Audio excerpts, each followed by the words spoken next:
And thanks for staying with us. The federal government says it has taken several steps towards the restoration of normal supply of electricity nationwide. In a statement signed by the Minister of Power, Abubakar Aliyu, the government said it has made some progress to address the recent challenges.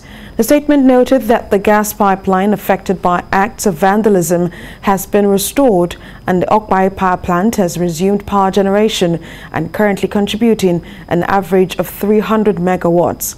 Minister of Power also stated that the Nigerian Bulk Electricity Trading PLC has been directed to negotiate with NAOC on an interim energy sales agreement to bring the new Okpai 2 power plant on the grid, contributing additional 400 megawatts of generation capacity.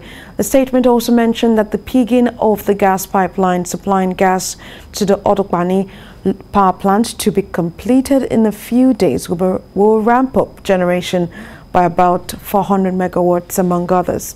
But the national grid suffered shutdowns at least twice in the past week, leading to blackouts across the country. Although fewer than 4 persons, including a property owner, have been arrested by the Nigerian police for allegedly attacking officials of the Lagos State government in the Ajao estate area of the state. Our reporter was with officials of the Lagos State Fiscal Planning Permit Authority and the Lagos State Building Control Agency while they were on an enforcement operation for the removal of illegal constructions and shanties in the area when they were attacked. We have details in this report.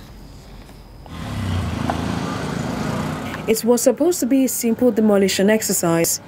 Officials of the Lagos State Fiscal Planning Permit Authority and the Lagos State Building Control Agency on Friday morning embarked on an enforcement operation to remove illegal constructions and shanties in the Ajao estate area of Lagos. But they were attacked by thugs.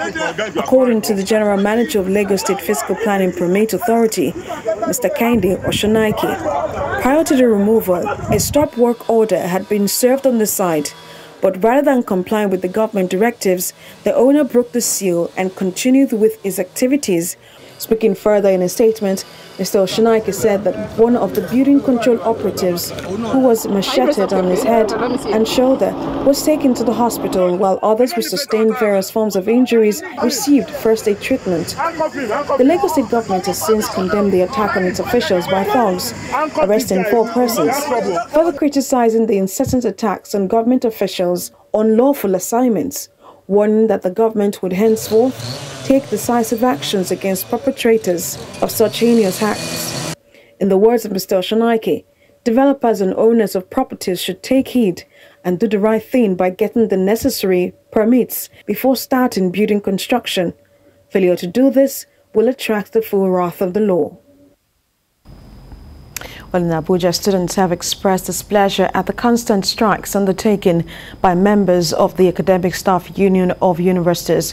While yet another strike is currently ongoing, some of the students have thought up diverse ways to get busy while they wait to return to school. A correspondent, Helen Osamide-Akins, reports. The recent rollover strike is one many students are finding difficult to deal with.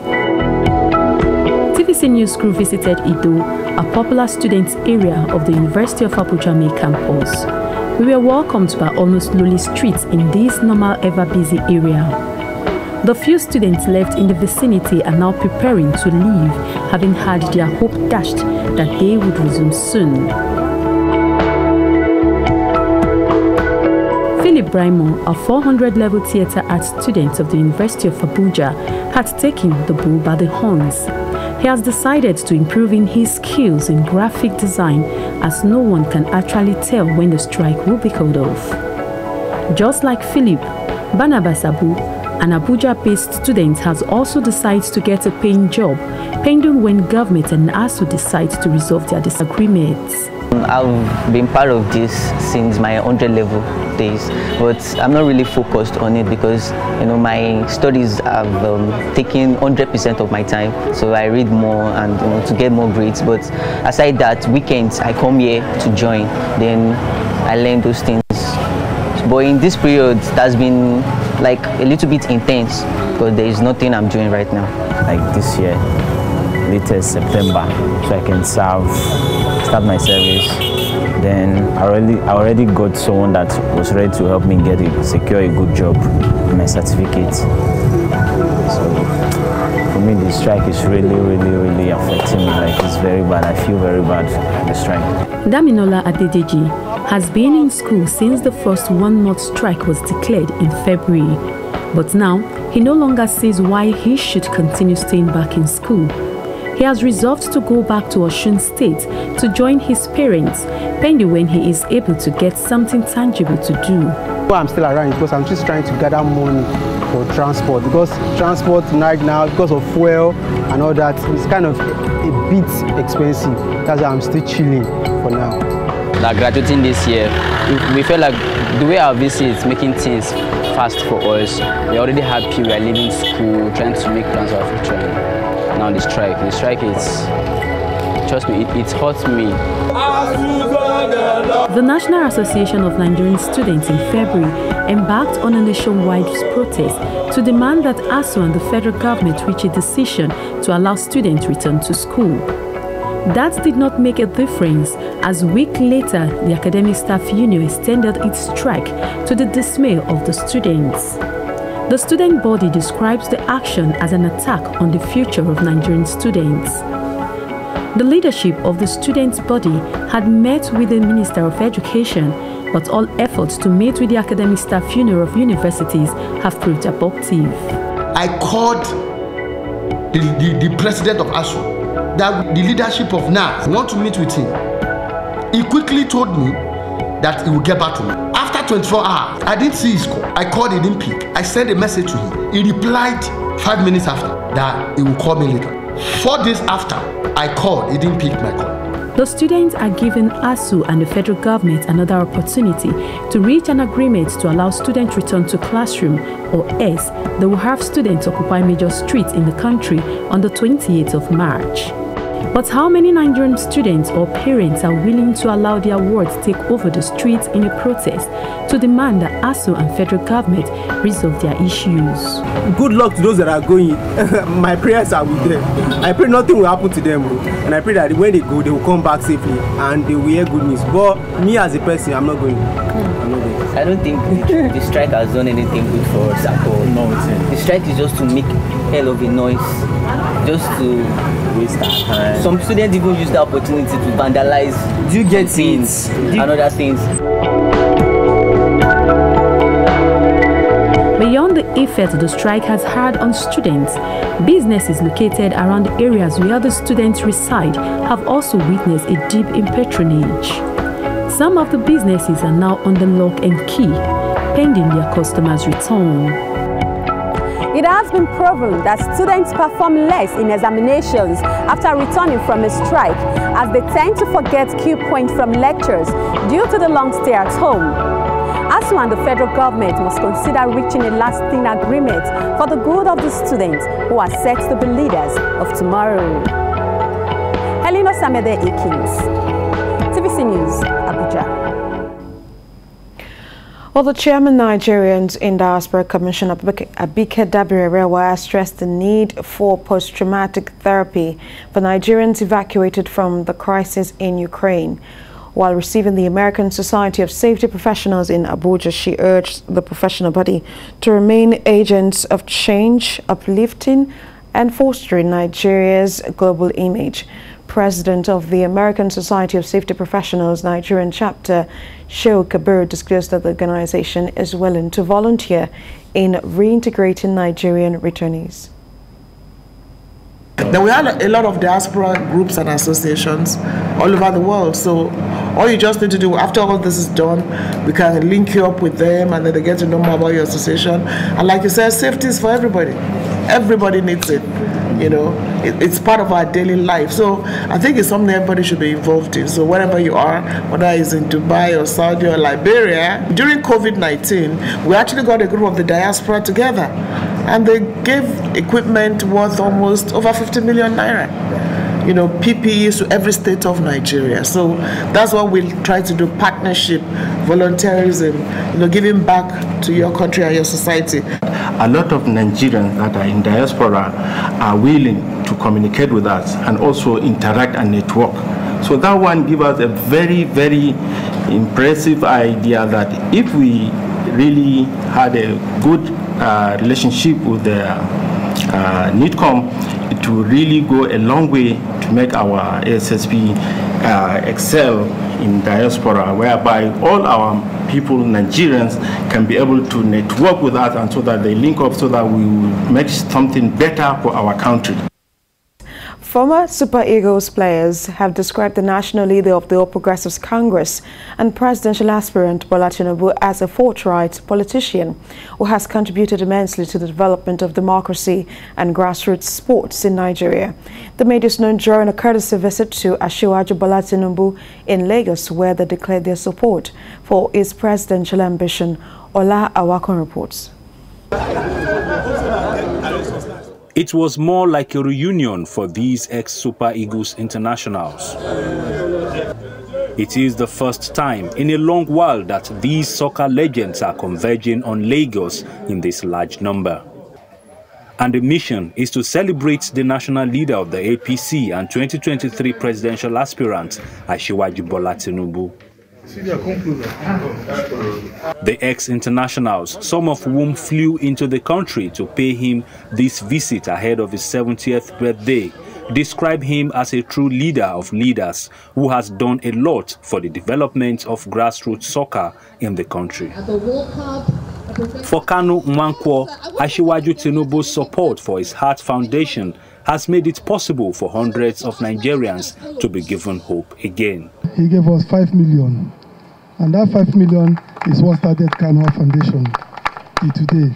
And Kanu Foundation have operated 595 open heart operation Nigerians everywhere, from the south, north, east, and west.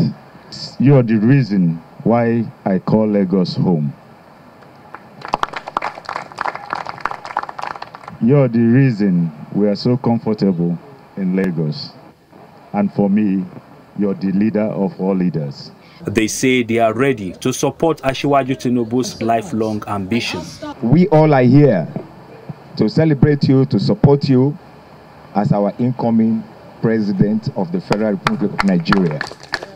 Given the courtesy visit by these ex-internationals, Asiwaju Bola Tinubu says he would continue to celebrate the heroic deeds of these former Super Eagles players. To the foreigners of this nation, Taribu West prayed fervently for Tinubu's presidential aspiration. We command Ahmed Bola Tinubu's name right now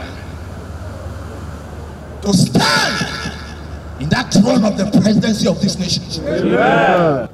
One of the reasons of this convergence is for a novelty march organized by the Tinubu Support Group and Lagos State government. They are our own unrewarded talent, and we must try as hard as possible to change things for the better. And I promise I'll do that, given the opportunity. I'll continue to make my contribution to the betterment of our leaders and the upbringing of our children. I'm wishing him the happiest birthday, the best he can get. Asiwaju Bola Tinubu says the visit by these ex-internationals to celebrate him will go into history as one of the most cherished courtesy calls on his 70th birthday. Ola Awakon, TVC News, Lagos. While still talking politics, some concerned youths in the All Progressives Congress have declared that having the National Youth Directorate office will help bridge the gap between the young and the old in the political space. TVC News correspondent Ademola Lawrence reports.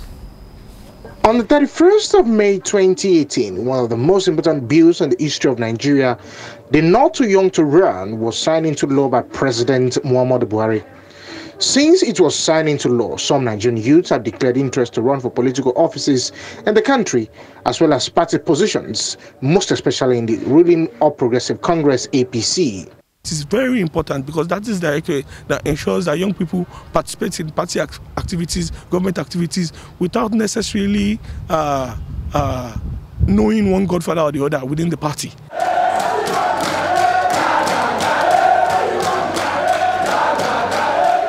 For the APC, the issue of who emerges as the national youth leader has become a cause for concern. For the past few years, some youth in the party want to be at the negotiation table and determine their future. This time around, it's not aggrandizement, it's not bullying the elder. It's about being actively telling them point of what they are capable of doing. So these are critical areas that Nigerian youth must wake up. And we must wake up early in order to get involved and also, begin to elect ourselves into office. These concerned youth believe that there's a need for young people to be closer to government. They said this way, their policies and strategies can be put into use to make them have a say in the running of political parties that influenced the larger society. When you look at democracy, democracy has to do with galvanizing people's thoughts from the grassroots to the up. So when you have someone that is very sound and be able to relate both with the grassroots and those people who are obsessed, it will be very, very nice. In less than 5 days, the APC will hold its national convention where members will elect leaders that will pilot the affairs of the party for the next 4 years. Amazing and dynamic young Nigerians that have passion, skills that we're going to engage to bring on board to say, how can we work together? How can we develop progressive impact on Nigerian youth? And so I'm going to be working with a lot of other vibrant young people to make the Progressive Party attractive to young people. These youth believe that one of them can captain the ship and promote the interests of young members of the party. Ademola Lawrence, TVC News, Lagos. Away from politics now, the National Agricultural Land Development Authority is providing jobs for women and youths in the southeastern part of the country through a farm project.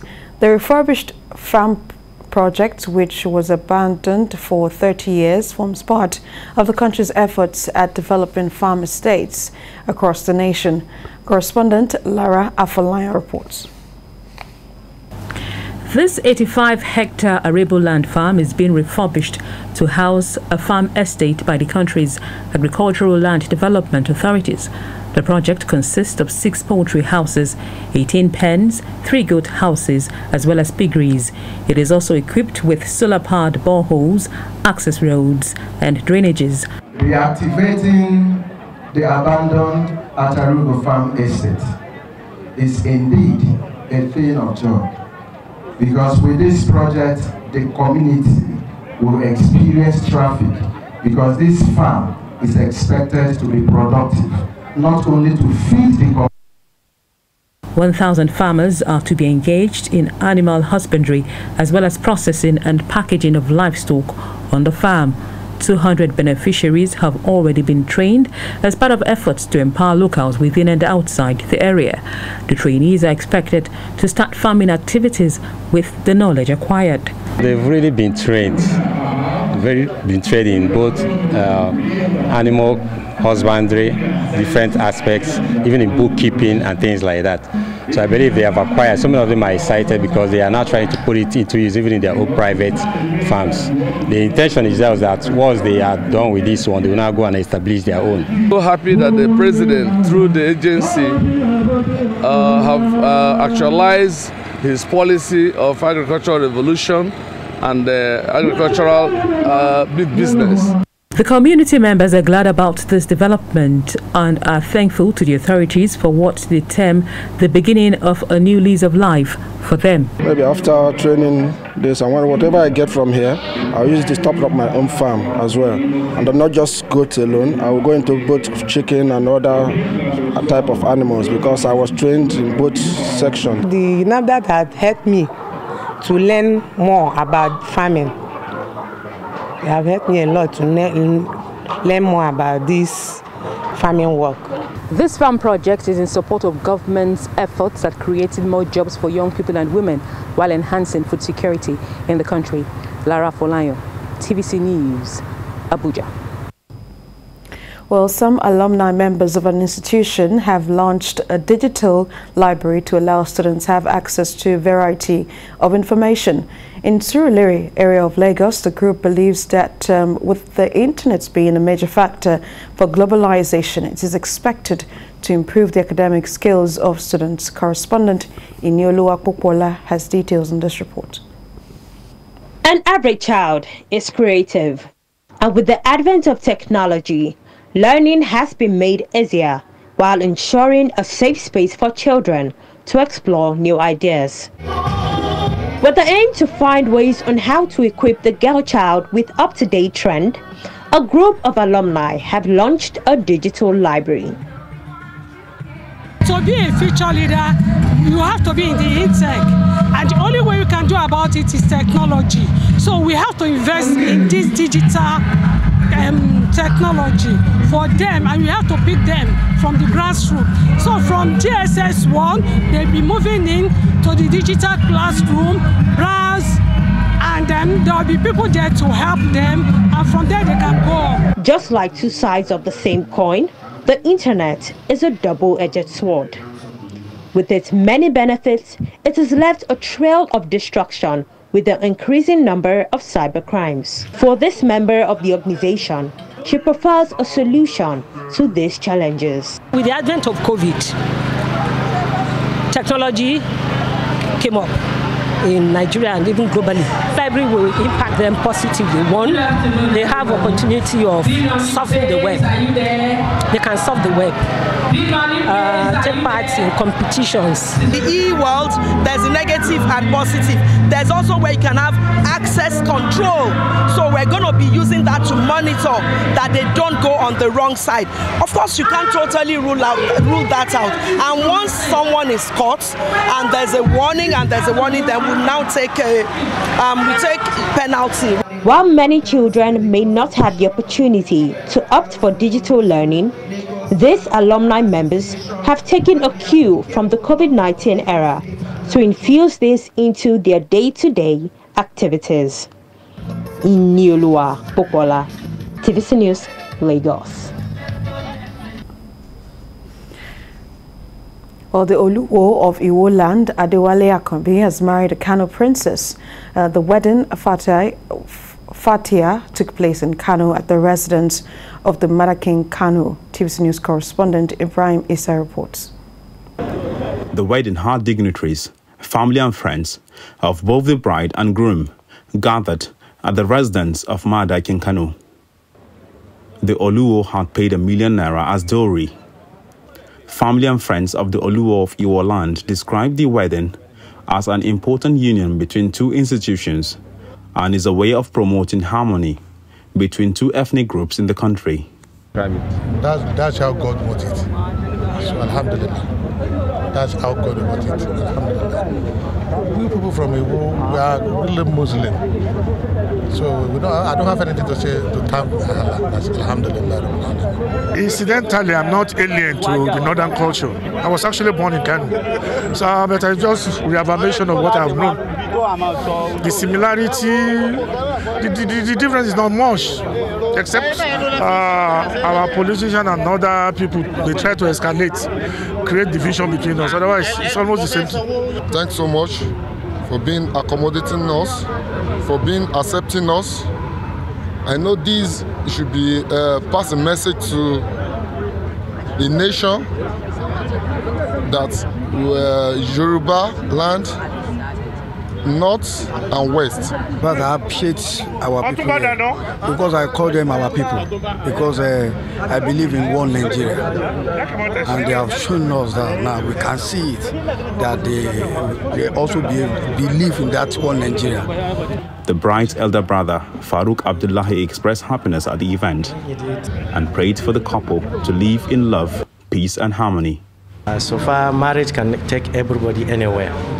As a man or a woman can be taken to anywhere. So all our doing is for praying for her to be a good wife and has the behavior that he had been getting from our family. The bride, Bidawsi, is the granddaughter of the late Emir of Kano, Ado Bayero, and a niece to the Emir of Kano, Amina Ado Bayero. A reception strictly for ladies also held at the Gidan Rumpa, the palace of the Emir of Kano, to mark the union. Ibrahim Isa, TVC News, Kano. Well, that wraps up on the news this hour. Join us at the top of the hour for more news update. Thanks for watching.